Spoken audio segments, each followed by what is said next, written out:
नमस्कार विद्यार्थी, आज हम मौलिक अधिकारों के बारे में अध्ययन करेंगे। मौलिक अधिकार प्रत्येक संविधान के द्वारा नागरिकों को मौलिक अधिकार प्रदान किए जाते हैं।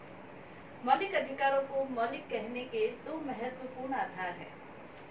मौलिक अधिकारों को मौलिक इसलिए कहा जाता है क्योंकि ये देश की मौलिक विधि यानी कि संविधान के अंतर्गत लिखे होते हैं या निहित होते हैं, इसलिए इन्हें मौलिक कहा जाता है। दूसरा, नागरिकों के मौलिक विकास के लिए आवश्यक है, इसलिए इन्हें मौलिक कहा जाता है। तीसरा, इनका मौलिक कहने का कारण कि इन्हें संवैधानिक संशोधन के अलावा इन्हें सीमित नहीं किया जा सकता, न इन्हें हटाया जा सकता है, इसलिए भी इनको मौलिक कहा जाता है। मौलिक विधि में है, मौलिक विकास के लिए आवश्यक है और इन्हें हटाया नहीं जा सकता, खत्म नहीं किया जा सकता, इसलिए इन्हें मौलिक कहा जाता है। भारतीय संविधान के अंतर्गत भी मौलिक अधिकार प्रदान किए गए हैं। भारतीय संविधान के अंतर्गत भाग 3 में, भारतीय संविधान के भाग 3 के अंतर्गत मौलिक अधिकारों का वर्णन हमें देखने को मिलता है। भारतीय संविधान के अंतर्गत यदि हम देखें तो अनुच्छेद 12 से 35 तक, अनुच्छेद 12 से 35 तक मौलिक अधिकारों का वर्णन किया गया है। भारतीय संविधान में जो मौलिक अधिकार हैं उनके बारे में ये कहा जाता है कि ये संविधान की आत्मा है, लोकतंत्र का आधार है, ये नागरिकों के विकास के लिए आवश्यक है। तो मौलिक अधिकारों के भारतीय संविधान में हम देखें तो भारतीय संविधान के अंतर्गत मौलिक अधिकारों की अपनी कुछ विशेषताएं हैं। हालांकि भारतीय संविधान के अंतर्गत जो मौलिक अधिकार है वो मौलिक अधिकार अमेरिका के संविधान से लिए गए हैं, लेकिन भारतीय संविधान के मौलिक अधिकारों को अधिकारों का मैग्ना कार्टा कहा जाता है। अधिकारों का मैग्ना कार्टा कहा जाता है, यानी कि ब्रिटेन के संविधान के अंतर्गत, ब्रिटेन का संविधान हालांकि अलिखित संविधान है, लेकिन मैग्ना कार्टा शब्द ब्रिटेन से लिया गया है। मैग्ना कार्टा शब्द ब्रिटेन के अंतर्गत 1215 में सम्राट जॉन को लोगों ने स्वतंत्रताओं पर हस्ताक्षर करने के लिए पहली बार बाध्य किया था और 1215 में मैग्ना कार्टा के ऊपर हस्ताक्षर सम्राट जॉन ने किए थे। तब से अधिकारों से संबंधित किसी भी विषय को, किसी भी बात को मैग्ना कार्टा के नाम से जाना जाता है। तो भारत के भाग 3 को भी संविधान का मैग्ना कार्टा कहा जाता है। मौलिक अधिकार हालांकि अमेरिका के संविधान से लिए गए हैं, लेकिन भारत के मौलिक अधिकारों की अपनी कुछ विशेषताएं हैं। जैसे भारत के जो मौलिक अधिकार हैं नागरिकों को प्रदान किए गए हैं, कुछ अधिकार नागरिकों के साथ विदेशियों को भी प्रदान किए गए हैं, यानी कि ऐसे विदेशी जो भारत में निवास करते हैं, किसी कंपनी में, किसी संस्था में, किसी फैक्ट्री में, ऐसे विदेशी जो कार्य करते हैं, जैसे बहुराष्ट्रीय कंपनियां भी है, तो उनको भी कुछ अधिकार प्रदान किए गए हैं। तो नागरिकों को भी है, विदेशियों को भी प्राप्त है। इसके अलावा भारत के जो अधिकार है, नागरिकों को जो अधिकार दिए गए हैं वो असीमित अधिकार नहीं है, यानी कि अधिकारों के ऊपर प्रतिबंध लगाया जा सकता है। अधिकार ऐसे विस्तृत रूप में प्रदान किए गए हैं, लेकिन फिर भी कुछ आधारों पर, जैसे देश की सुरक्षा है, नैतिकता है, शिष्टता है, अनुसूचित जाति जनजाति से संबंधित है, तो उनके आधार पर अधिकारों पर प्रतिबंध लगाया जा सकता है। इसके अलावा भारत के जो मौलिक अधिकार है, मौलिक अधिकारों का जो ये भाग है वो मौलिक अधिकारों से संबंधित दुनिया में सबसे विस्तृत, अपन कह सकते हैं कि अधिकारों का विस्तृत वर्णन संविधान के अंतर्गत किया गया है। इसके अलावा जो मौलिक अधिकार हैं उसकी विशेषता ये भी है कि ये न्यायोचित है। न्यायोचित है यानी कि न्यायालय के द्वारा इनको संरक्षण प्राप्त है। यदि किसी के अधिकारों का हनन होता है किसी व्यक्ति के द्वारा या राज्य के द्वारा, तो न्यायालय में वो व्यक्ति जा सकता है और अपने अधिकारों का संरक्षण प्राप्त कर सकता है। इसके अलावा जो मौलिक अधिकार है उनको सीमित भी किया जा सकता है। सीमित किया जा सकता है यानी कि संसद संशोधन के माध्यम से मौलिक अधिकारों को सीमित कर सकती है, लेकिन इसके लिए संवैधानिक संशोधन की प्रक्रिया को अपनाना पड़ेगा। लेकिन इसके साथ ही संसद को इस बात का भी ध्यान रखना पड़ेगा कि मौलिक अधिकारों को सीमित करते समय जो मौलिक ढांचा है संविधान का, उसमें किसी भी प्रकार का परिवर्तन नहीं होना चाहिए। इसके अलावा आपातकाल की स्थिति में जो मौलिक अधिकार प्रदान किए गए हैं, तो आपातकाल की स्थिति में भी मौलिक अधिकारों का स्थगन किया जा सकता है। इसके अंतर्गत सर्वोच्च न्यायालय ने ये स्पष्ट किया है कि अनुच्छेद 20 और 21 को छोड़कर अनुच्छेद 20 और 21 को किसी भी परिस्थिति में स्थगित नहीं किया जा सकता है। अनुच्छेद 19 के अंतर्गत जो स्वतंत्रताएं प्रदान की गई है, 6 प्रकार की स्वतंत्रताएं प्रदान की गई है, वो आंतरिक आपात की स्थिति में उनको सीमित नहीं किया जा सकता, लेकिन सशस्त्र विद्रोह की स्थिति में उनको सीमित किया जा सकता है। युद्ध विरोधी हो, आक्रमण हो, तो ऐसी स्थिति में उनको सीमित किया जा सकता है। अनुच्छेद 20 और 21 को आपात स्थिति में सीमित नहीं किया जा सकता है, बाकी अधिकारों का निलंबन किया जा सकता है। तो भारतीय संविधान के अंतर्गत अनुच्छेद 12 से 35 तक मौलिक अधिकारों का वर्णन है। मौलिक अधिकार जब संविधान बना था उस समय 7 प्रकार के मौलिक अधिकार प्रदान किए गए थे, जिसमें समानता का अधिकार, स्वतंत्रता का अधिकार, शोषण के विरुद्ध अधिकार और धार्मिक स्वतंत्रता का अधिकार और संपत्ति का अधिकार।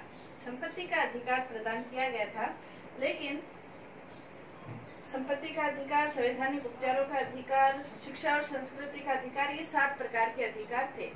लेकिन संपत्ति के अधिकार को 1944वें संविधान संशोधन के द्वारा संपत्ति के अधिकार को 44वां संविधान संशोधन के द्वारा 1978 में संपत्ति के अधिकार को हटा दिया गया और अब संपत्ति के अधिकार को कानूनी अधिकार संविधान के भाग 12 के अंतर्गत अब संपत्ति के अधिकार को कानूनी अधिकार बना दिया गया है।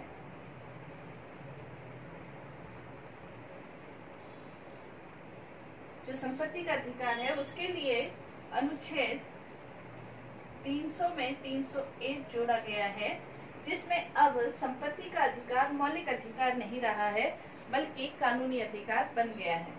कानूनी अधिकार और मौलिक अधिकारों में महत्वपूर्ण अंतर ये है कि मौलिक अधिकारों के लिए आप न्यायालय में शरण ले सकते हैं, लेकिन कानूनी अधिकारों के लिए आप न्यायालय में शरण नहीं ले सकते हैं। तो संपत्ति को अधिकार को 44वें संविधान संशोधन के तहत हटा दिया गया है। अब ये भाग 12 में 301 के तहत कानूनी अधिकार है। तो वर्तमान समय हम देखें तो नागरिकों को, भारतीय नागरिकों को कितने मौलिक अधिकार प्राप्त है? 6 प्रकार के मौलिक अधिकार प्राप्त है। 6 प्रकार के मौलिक अधिकार प्राप्त है, जिसमें सबसे पहले है समानता का अधिकार।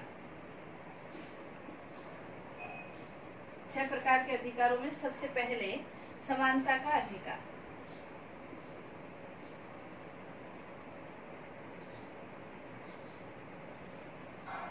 समानता के अधिकार का वर्णन अनुच्छेद 14 से 18 तक, यानी कि संविधान के 5 अनुच्छेद में समानता के अधिकारों का अधिकार का वर्णन संविधान के अनुच्छेद 14 से 18 तक किया गया है। संविधान के अनुच्छेद 14 से 18 तक समानता के सिद्धांत, समानता के अधिकार भारतीय नागरिकों को प्रदान किए गए हैं। 14 से 18 तक यानी कि भारतीय संविधान के अंतर्गत 5 अनुच्छेदों में समानता का अधिकार प्रदान किया गया है। जो 5 अनुच्छेद है, 14 से समानता का प्रथम अधिकार प्रदान किया गया है। मौलिक अधिकारों का वर्णन 12 से शुरू है। तो अनुच्छेद 12 और 13 में क्या कहा गया है? अनुच्छेद 12 और अनुच्छेद 13 में क्या कहा गया है? अनुच्छेद 12 ये उल्लेखित करता है कि राज्य मौलिक अधिकारों में किसी भी प्रकार का कानून या विधि नहीं बनाएगा। यहाँ पर जो अनुच्छेद 12 है उसमें राज्य की जो परिभाषा है वो विस्तृत रूप में दी गई है, यानी कि राज्य के द्वारा राज्य के अंतर्गत आने वाले कोई भी संस्था, कोई विधानसभा, लोकसभा, संसद, उससे संबंधित किसी भी प्रकार की संस्था, नियम निर्माण करने वाली कोई भी संस्था, ये सब राज्य के अंतर्गत आते हैं। यानी कि राज्य से संबंधित कोई भी संस्था के द्वारा मौलिक अधिकारों को सीमित करने वाली किसी भी विधि का निर्माण नहीं किया जा सकता। इसी प्रकार अनुच्छेद 13 ये उल्लेखित करता है कि मौलिक अधिकारों से असंगत या उनका अल्पीकरण करने वाली जो विधि है वो असंगत होगी, यानी कि कोई भी विधि मौलिक अधिकारों का असंगत नहीं कर सकती या उनका अल्पीकरण नहीं कर सकती है। तो ऑटोमेटिकली मौलिक अधिकारों पर न्यायिक पुनरावलोकन की शक्ति प्राप्त है। सर्वोच्च न्यायालय को भी न्यायिक पुनरावलोकन की शक्ति प्राप्त है, यानी कि मौलिक अधिकारों के संबंध में सर्वोच्च न्यायालय हस्तक्षेप कर सकता है, उच्च न्यायालय भी हस्तक्षेप कर सकता है। आवश्यक नहीं है कि सीधा मौलिक अधिकारों का यदि हनन होता है तो हम सीधे सर्वोच्च न्यायालय में जाए। उच्च न्यायालय में भी जा सकते हैं और सर्वोच्च न्यायालय में भी जा सकते हैं। अनुच्छेद 32 के तहत हम सर्वोच्च न्यायालय में अपनी याचिका दायर कर सकते हैं। अनुच्छेद 226 अनुच्छेद 32 के अंतर्गत हम सर्वोच्च न्यायालय में अपनी रिट दायर कर सकते हैं। अनुच्छेद 226 के अंतर्गत उच्च न्यायालयों में भी हम अपनी रिट दायर कर सकते हैं। यानी कि अनुच्छेद 13 सर्वोच्च न्यायालय और उच्च न्यायालय दोनों को मौलिक अधिकारों के संरक्षण की शक्ति प्रदान करता है। अनुच्छेद 12 और 13 संरक्षण से संबंधित है। अनुच्छेद 14 से 18 तक समानता का अधिकार प्रदान किया गया है, यानी कि भारतीय संविधान के द्वारा सभी नागरिकों को समान माना गया है, हर स्थिति में समान माना गया है और समानता के अधिकार का उल्लेख किया गया है। इसके अंतर्गत महत्वपूर्ण रूप से 5 अनुच्छेद हमें देखने को मिलते हैं। तो सर्वप्रथम यदि हम देखें तो समानता के अधिकार के अंतर्गत पहला अनुच्छेद 14 के अंतर्गत हम कह सकते हैं कानूनी समानता। कानूनी समानता या विधि के समक्ष समानता। अनुच्छेद 14 में कानूनी समानता या विधि के समानता। इसके अंतर्गत 2 प्रकार की चीजें हैं। विधि के समक्ष समानता, ये शब्द इंग्लैंड के संविधान से लिया गया है। कानून का समान संरक्षण, ये शब्द अमेरिका के संविधान से लिया गया है। तो कानूनी समानता के अंतर्गत प्रत्येक व्यक्ति, भारत के अंतर्गत निवास करने वाला प्रत्येक व्यक्ति कानून के समक्ष समान है।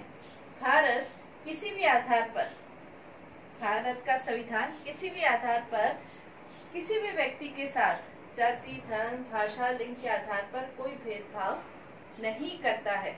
विधि के समक्ष सभी व्यक्ति, चाहे वो एक आम नागरिक है, चाहे वो कोई बड़ा व्यक्ति है या सर्वोच्च पद पर आसीन है, सभी के साथ जो कानून है वो एक समान व्यवहार करता है।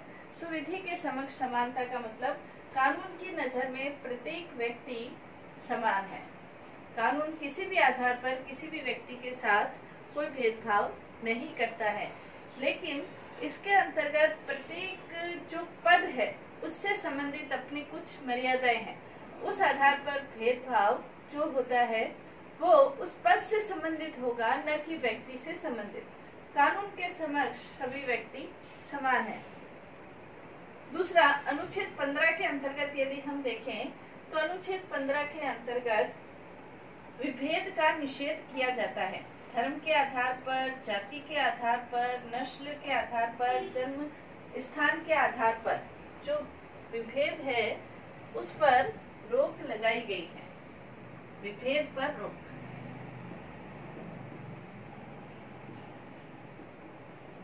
कोई भी व्यक्ति किसी भी व्यक्ति के साथ भेदभाव नहीं कर सकता। जाति के आधार पर, वंश के आधार पर, लिंग के आधार पर, जन्म स्थान के आधार पर विभेद का रोक लगाई गई है, यानी कि इसे हम सामाजिक समानता की श्रेणी में रख सकते हैं। किसी भी व्यक्ति के साथ सार्वजनिक जो स्थान है, जैसे सार्वजनिक पार्क है, सार्वजनिक जलाशय है, मंदिर है, मस्जिद है, उनके आधार पर किसी भी व्यक्ति के साथ कोई भेदभाव, जलाशय है, घाट है, पार्क है, होटल है, रेस्टोरेंट है, कुएं है, इन पर किसी भी व्यक्ति के साथ किसी भी प्रकार का धर्म के आधार पर, जाति के आधार पर कोई भेदभाव नहीं किया जा सकता है। यदि कोई व्यक्ति भेदभाव करता है तो दूसरा व्यक्ति न्यायालय की शरण ले सकता है। तो अनुच्छेद 15 विभेद पर रोक लगाता है, यानी कि सामाजिक समानता की स्थिति अपन कह सकते हैं। अनुच्छेद 16 के अंतर्गत लोक नियोजन या अवसर की समानता, लोक नियोजन या अवसर की समानता, अवसर की समानता प्रत्येक भारत के प्रत्येक व्यक्ति को प्रदान की गई है। लोक नियोजन अथवा अवसर की समानता का मतलब है कि भारतीय नागरिकों को बिना किसी भेदभाव के सरकारी नौकरियों में समान अवसर प्रदान किए गए हैं। कोई भी भेदभाव इसके अंतर्गत नहीं किया गया है। जाति के आधार पर, धर्म के आधार पर, वंश के आधार पर कोई भेदभाव सरकारी नौकरियों में नहीं किया जाता है। लेकिन सरकारी नौकरियों से संबंधित योग्यता के संबंध में अवश्य उसमें ऐड कर दिया जाता है कि अमुक योग्यता प्राप्त व्यक्ति ही इस नौकरी के योग्य है। लेकिन योग्यता अलग चीज है, बाकी अन्य कोई भेदभाव की मनाही की गई है। प्रत्येक नागरिक अवसर की समानता है। कोई भी व्यक्ति यदि योग्य है तो वो सरकारी नौकरी प्राप्त करने के लिए सक्षम है, उसके साथ कोई भेदभाव नहीं किया जाता है। इसी प्रकार अनुच्छेद 17 अस्पृश्यता का अंत करता है। ये क्वेश्चन कई बार पूछा जाता है कि भारतीय संविधान के अंतर्गत अस्पृश्यता को अपराध कौन से अनुच्छेद के अंतर्गत किया गया है। तो भारतीय संविधान के अंतर्गत अस्पृश्यता को अपराध अनुच्छेद 17 के अंतर्गत किया गया है। भारतीय संविधान के अंतर्गत ये माना गया है कि यदि कोई व्यक्ति छुआछूत का व्यवहार करता है तो वो अपराध की श्रेणी में आता है, क्योंकि भारतीय संविधान से पहले या भारतीय जो भी सामाजिक व्यवस्था की स्थिति थी वो इस तरह की स्थिति थी कि छुआछूत का व्यवहार किया जाता था। लेकिन संविधान निर्माताएं इस बात से अच्छी तरह वाकिफ थे कि यदि ये स्थिति थोड़ी और चली तो हो सकता है कि समाज विभाजन की ओर अग्रसर हो। इसलिए उन्होंने अस्पृश्यता को अपराध घोषित कर दिया और अनुच्छेद 17 के अंतर्गत कोई भी व्यक्ति यदि छुआछूत का, अस्पृश्यता का व्यवहार करता है या अस्पृश्यता से संबंधित किसी भी व्यक्ति के साथ अपमानजनक व्यवहार करता है या किसी भी व्यक्ति को छूने से संबंधित या इस तरह का कोई व्यवहार करता है तो वो अपराध की श्रेणी में आता है। इसलिए उसे अस्पृश्यता का अंत कर दिया गया है। इसी प्रकार अनुच्छेद 18 के अंतर्गत उपाधियों का अंत कर दिया गया है। जो विभिन्न प्रकार की उपाधियां प्रदान की जाती थी, ब्रिटिश शासन के अंतर्गत भी प्रदान की जाती थी, जैसे राय बहादुर है, इस तरह की जो उपाधियां हैं वो उनका अंत कर दिया गया है। भारतीय संविधान के अंतर्गत ऐसी उपाधियों का अंत कर दे, लेकिन पद्म विभूषण, पद्मश्री, इस तरह की जो उपाधियां हैं वो पुरस्कार की श्रेणी में नहीं आती है। इसलिए ये उपाधियां व्यक्ति प्राप्त कर सकता है।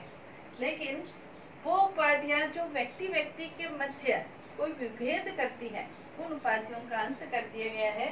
साथ ही भारतीय नागरिकों को विदेशों से भी उपाधियां ग्रहण करने के ऊपर पाबंदी है।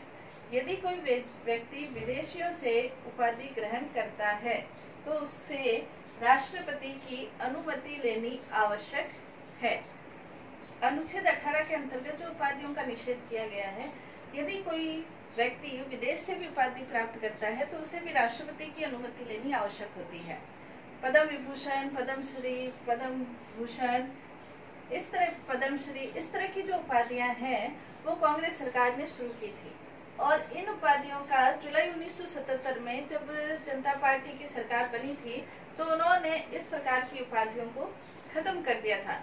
लेकिन जब वापस कांग्रेस की सरकार बनी तो उन्होंने इस उपाधियों को वापस से शुरू कर दिया था।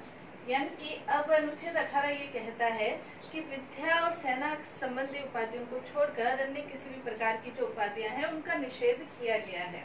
इसके अलावा भारत रत्न देने की जो परंपरा है वो 1954 में शुरू की गई थी कांग्रेस सरकार के द्वारा, और जो राजगोपालाचार्य थे, प्रथम गवर्नर थे, उनको ये प्रथम भारत रत्न उपाधि प्रदान की गई थी।